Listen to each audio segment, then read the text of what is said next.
بسم اللہ الرحمن الرحیم۔ السلام علیکم، میری آپ سبھی سے التجا ہے کہ ایک مرتبہ درود ابراہیمی پڑھ لیجیے گا۔ بسم اللہ الرحمن الرحیم۔ اللہم صلی علی محمد وعلی آل محمد کما صلیت علی ابراہیم وعلی آل ابراہیم انک حمید مجید۔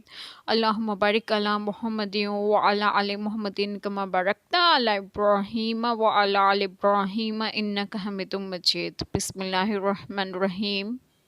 تو ان کی دعا سن لی ان کے رب نے کہ میں تم میں کام والے کی محنت اکارت نہیں کرتا، مرد ہو یا عورت، تم آپس میں ایک ہو۔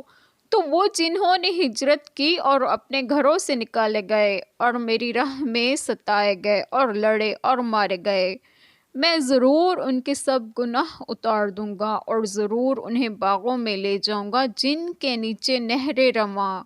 اللہ کے پاس کا ثواب اور اللہ ہی کے پاس اچھا ثواب ہے۔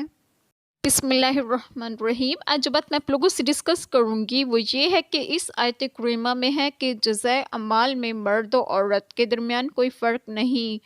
شان نزول ام المومنین حضرت ام سلمہ رضی اللہ عنہما نے عرض کیا، یا رسول اللہ صلی اللہ علیہ وسلم، میں ہجرت میں عورتوں کا کچھ ذکر ہی نہیں سنتی، یعنی مردوں کے فضائل تو معلوم ہوئے لیکن یہ بھی معلوم ہو کہ عورتوں کو بھی ہجرت کا کچھ ثواب ملے گا۔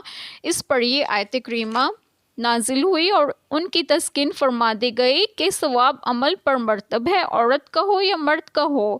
نیک اور صالح لوگوں کو جنت کا ثواب ہے جن کے نیچے نہریں رواں ہوں گی۔ یہ سب اللہ تعالیٰ کا فضل و کرم ہے اور اللہ تعالیٰ کے پاس سب سے اچھا ثواب ہے۔ اللہ تعالیٰ ہم سب کے تمام گناہوں کو معاف فرمائے اور ہمیں صراط مستقیم کی راہ پر گامزن کریں اور آپ سب کو آپ کے گھروں میں خوش و خرم رکھیں اور صحت و تندرستگی بھی دیں۔ آمین۔ جزاک اللہ خیر۔